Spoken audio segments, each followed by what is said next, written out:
Hey everyone, I'm Kim the Maine Mystic, and I'm here doing a collective energy reading. This is part 2 of the last video about this person's overall energy.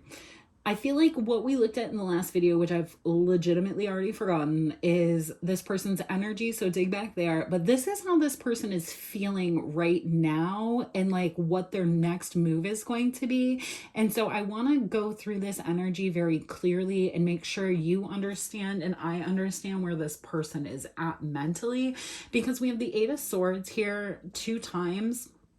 About a Queen of Cups, Cancer, Pisces, or Scorpio. Feminine doesn't have to be, just means my viewer, and you being out in the cold. And it's putting this person into a devilish or a toxic type energy.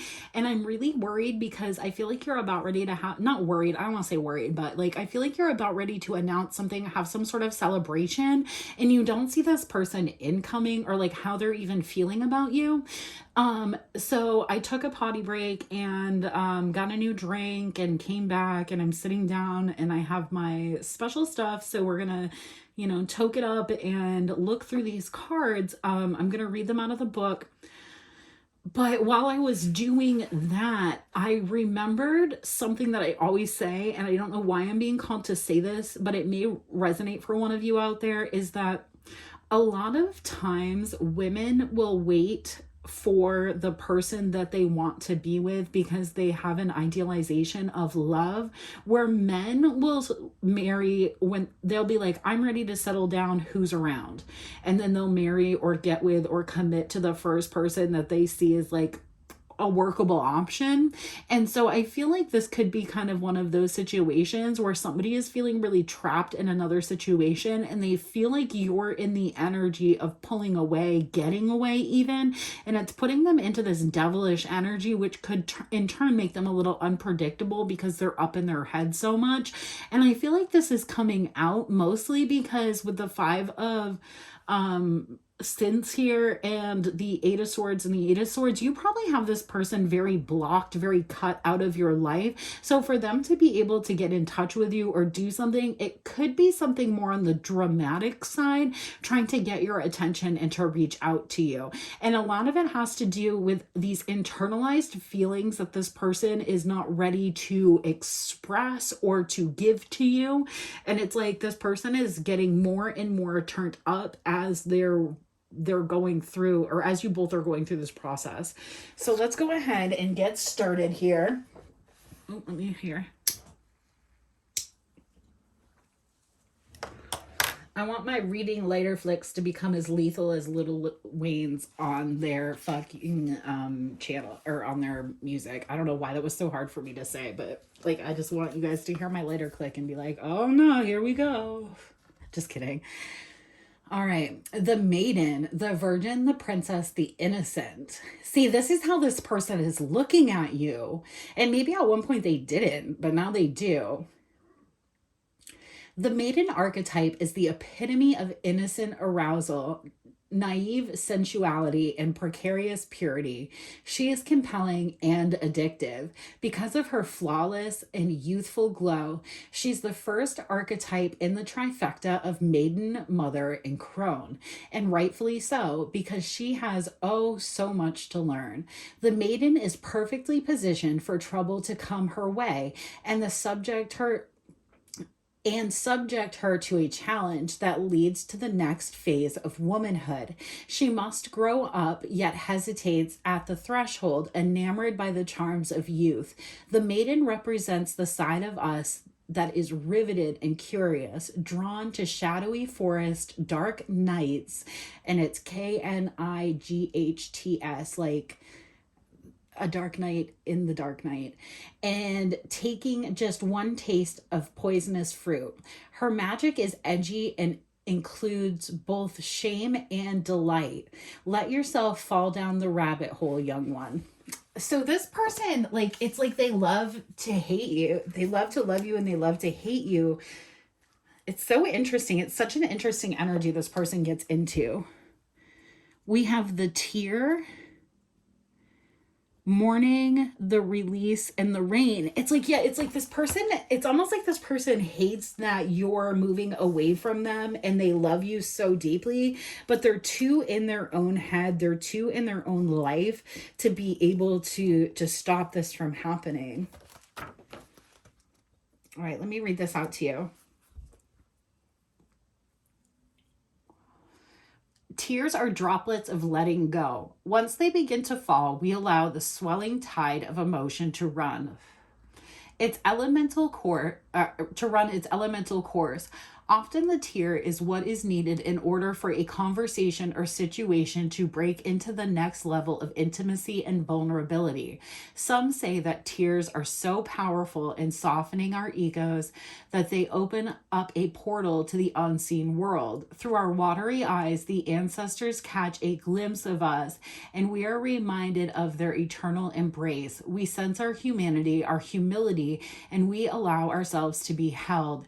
It is likely this card appears when there is grieving yet to do, a sinking down into disappointment or despair that once acknowledged will bring a shimmer of clarity to our dewy eyes. So this person, it's like the reason they're in this energy is that they're having to face this cold, hard fact that they lost you, somebody that they might have even felt like, you know, a little shameful for loving or wanting to be with, but now it's like all they can think about. Let's look at, I already pinned these, so let's do the Queen of Cups. And this is how this person is thinking right now. So they see you very clearly. They're not ready to open up and express this emotionally, which is what's creating this energy of you moving away from them, of you kind of getting out of your head about this person, which is creating the environment that's putting them more in their head. Let's see. The Queen of Lanterns places the needs of others before her own. She inspires many creative endeavors and provides strength during times of hardship. She is always led by her intuition, and her wisdom is filled with great insight. So this person is thinking about how you were always there for them, that you always gave them really good guidance, that you always, it's like, I feel like this person is saying like, why didn't I see this? Five of Sins. As the beautiful lakes of Massachusetts turn to radioactive waste dumps, so too has your good fortune turned to hardship. You may find yourself vulnerable, anxious, and struggling financially. Seek the aid of others in this difficult time. See, this could be a point too, like where you may have gone through something and you tried to reach out to this person and they shut you out. And because of that energy, you're now in the energy of wanting to shut this person out in return. And that's what has them in this tear energy. Okay, I see it now. Last but not least, Eight of Steel upright. You feel imprisoned by fate and unable to escape, yet the door is unlocked. You may be too blinded by self-pity to escape, or perhaps you feel unworthy of freedom. You should find the strength to leave. The way is open. You need only find the resolve. So it's like this person is booting themselves, right? For not having the resolve. Oops. You guys got to almost see more of my life than I wanted you to. Just kidding. I just kicked my cord trying to readjust my seat. This person is in this energy of like, why did I do this? And they're stuck in such a victim mentality that it's like the celebration is right here. They don't have to feel the way they feel because they know who you are on a core level, but they refuse to come out of this energy because they're so stuck in what they've lost in their own self-pity. All right, that's why they're in this kind of this energy. It's like building up for them because the longer they're going without you, the further into their head, into this issue they're going.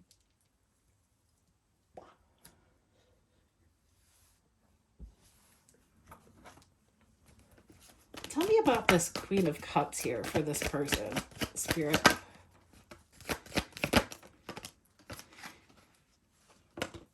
All right, that's a lot. Excuse me.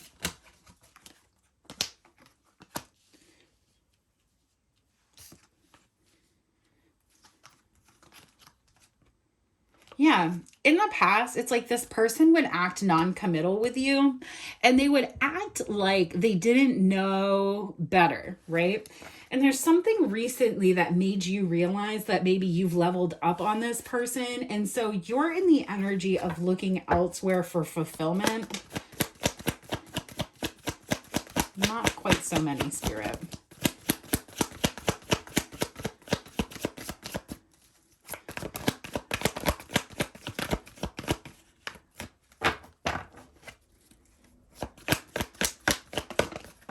Thank you. The Knight of Swords in the reverse. Maybe this person felt like you were blocking this commitment because you went into an energy of holding back.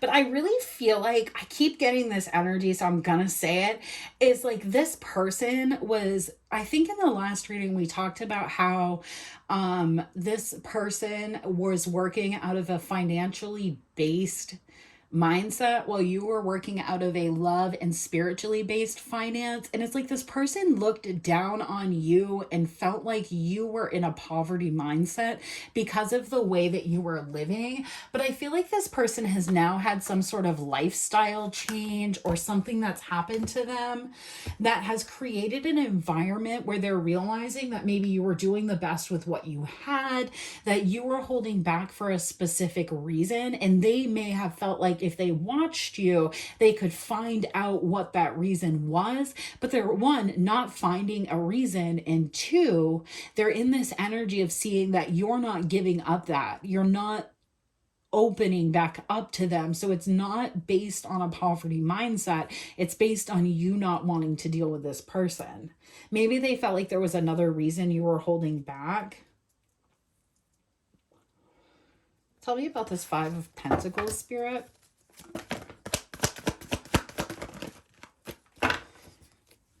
The Wheel of Fortune, the Knight of Cups, and the Eight of Swords in the reverse. Yes, it's like this person has finally gotten clear on something. So maybe they felt like maybe you were in another connection. That's why you were holding back from them or something like that.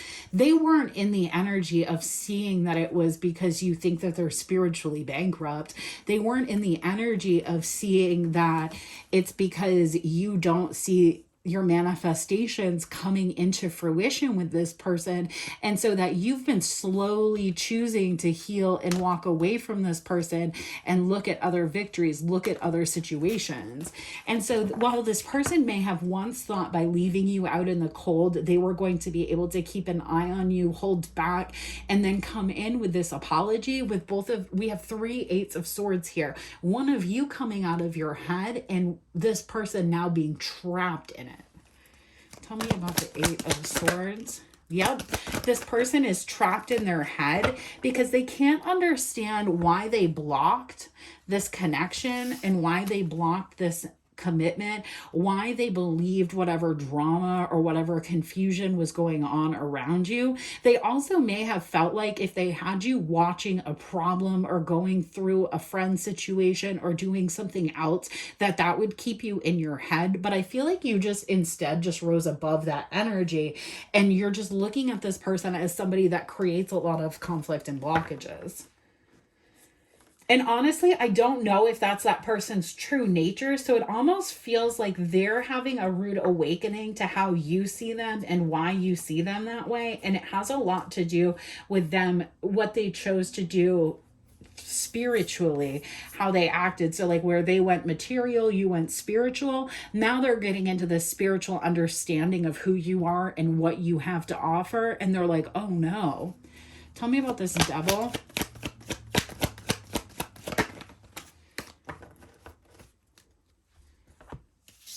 We have Judgment and the Nine of Pentacles.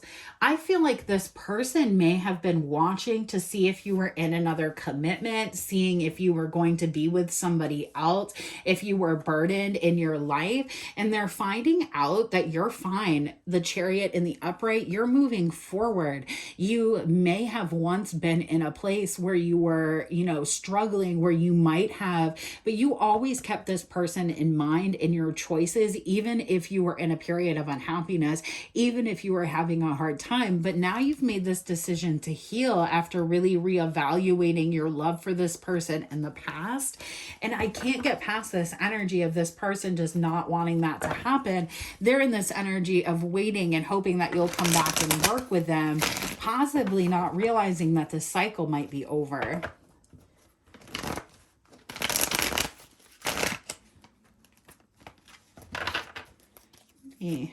This Eight of Swords. Yeah, and see what's blocking this person. They may feel like it's you that's blocking them, but it's actually spirit blocking them, because spirit's showing you that they are somebody who manifests and works with people that they feel like has more to offer to them, so that they can have some sort of financial sex. Oof, I don't know why I said that, but whatever. Financial success. So they could be doing something strange for a little bit of change. And they did never wanted to tell you that, but you may have figured that out about this person. And now that's a burden to them. And it's because you're getting the guidance. You're understanding how this person is maneuvering. Because if they were somebody that truly cared about you in the way that you cared about them, it would have been a different conversation. It would have been a different interaction with this person. And so they may in their heart care about you that way, but in the reality, they're not showing you that. And now it's like they're going through this dark night of a soul, because they're realizing that there's nothing that they can do to regain you. There's nothing they can do to get your attention back.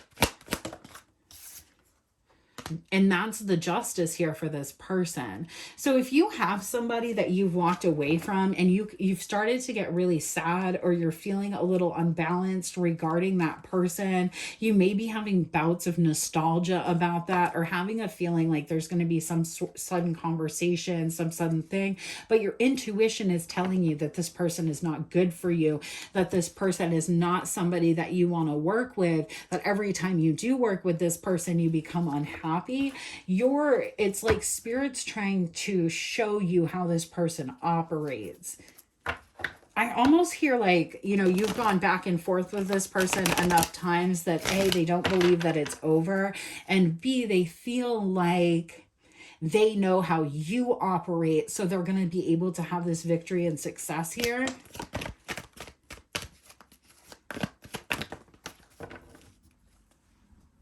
Seven of Wands on the bottom of the deck.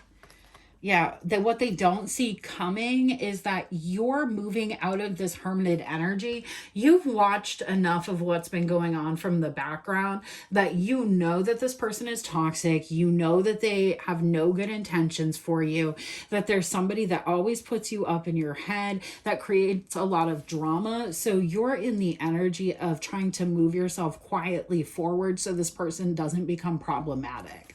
I feel like you're doing that, but I think this person is now having a true awakening to the fact that they're not getting you back, that they're not getting the outcome that they want. Yeah, Death on the bottom.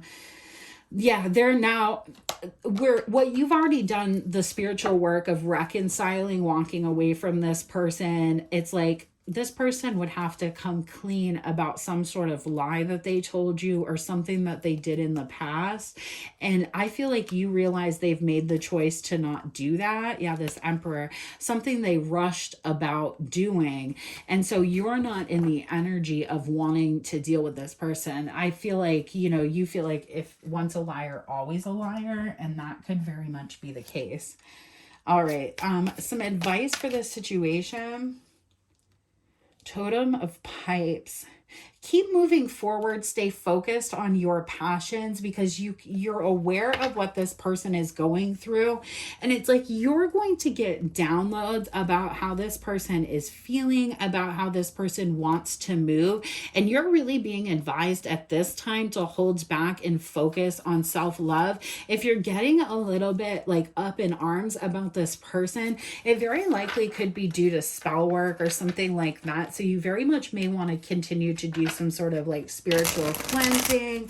Make sure you take spiritual baths, sage, all of that. I had a friend tell me a story one time about how they were saged and then were very, very ill, and they thought there was an allergy to sage. And I was like, yeah, the only thing that was allergic to sage was the demon inside of you. So get that on out of you and just let it be, man. Fasting can be really helpful. I've been doing a lot of fasting to get through this period of my life, and it makes you very clear, but be very safe and very careful about it. 9 of Arrows, the King of Swords, and the Apprentice of Pipes in the reverse. Apprentice of Bowls and the 3 of Arrows. This person is somebody that would, rather than take accountability, they would rather watch you from a distance and pretend like they didn't do anything wrong. And so that's why you're in this energy of moving away from this person. And very likely, very shortly after you cut this person, like you're going to make the decision to move forward. You're going to clear up whatever you do. You might block this person. You might just mentally block them. You're going to go through an energy where this person is going to want to energetically fight back against that with the 5 of Arrows and the 7 of Pipes, wanting to heal this situation. But you already know at this point, not enough, I just heard not enough time has passed for the progress to be achieved the way it needs to be. This person has been avoiding change. This person has been avoiding taking accountability. And so now the only way that's going to happen is for you to sever ties with this person. I'm not saying for eternity, but I'm saying for right now. It's so important that you put no energy into this person and all of that energy into yourself, so they'll actually have this spiritual awakening. And it could be one of the hardest things that you do. It could be one of the most trying times for you. I could really encourage you to journal. I journal a lot. I actually, when I went into separation with my person, I started a specific journal that is just for them, where I write to them whenever I feel any type of way, when I'm hurt, when I'm sad, when I'm happy, when I want to share something with them. For the insight that like maybe one day I'll give that to that person. And then for the other insight, it's like maybe I won't, but at least I got to say everything I needed to say, which keeps that person out of my mind and out of my energy. Because the only time I obsess about something or get stuck in an energy about something personally is when I'm not able to voice myself or be heard in the way I feel like I need to be heard. Now, this person, 8 of Pipes and the Nurturing Lodge of Bowls, which is the King of Cups. This person, Cancer, Pisces, or Scorpio masculine, doesn't have to be. It's like they want to come in unhealed and have this conversation with you, to have you wait longer, to have you wait more for them. And you're not going to be up for the heartbreak of that. You have had enough heartbreak in this situation. And so again, it's really imperative that even if this person reaches out, to know they haven't changed at this point. If they reach out, they're reaching out of fear of losing you, and not a fear of, awakening, of coming into their own energy. And it's a codependent fear. Like, I've never done life without you. You've been in my life for so long. I'm afraid that you won't be there. And instead of stepping into an energy of being like, man, I should take accountability and find out why I want this person in my life, they would rather come in and make sure that you're strung along still, that you're still being a participant. And I don't feel like you're in that energy with this person. So, all right, I'm going to leave this here. This is the end of part 2. Remember to stay doing what you're doing because it's working, and let this person sit in the karma they've created for themselves. When we think a lot about people, we protect them from their karma. When we pray for them, we protect them from their karma. So you may need to say a prayer that's like, well, I want my person to be safe and happy, but I need all the karma that they've accrued to hit them. so that they can see life for what it is. Because if this person doesn't have this awakening in this lifetime, you're looking at another lifetime of fighting with this person. And I don't feel like anybody wants to do that. I hear people say all the time, this is the last time I want to reincarnate here. Like, we're done on this earth realm. Like, let's go somewhere else. And so if this person doesn't even just have the awakening to do what they need to do, they're gonna stay in this energy and have a whole nother life like this. And it's like, if this person doesn't realize what they're going through and that they're gonna carry this into another cycle, it really it's gonna have them kind of set up into this energy of like, why me, for a long time. And it's because they won't take accountability for how they acted when they were in an energy of being materialistic. They're like, well, I'm not like that now, so everything should be fine. And it's like, yeah, well, you still did those actions, you still did those things. There has to be an accountability for it. So, all right, y'all, I'm going to leave you here. I hope this message reaches you well, and I'm going to catch you on the flip side. Peace.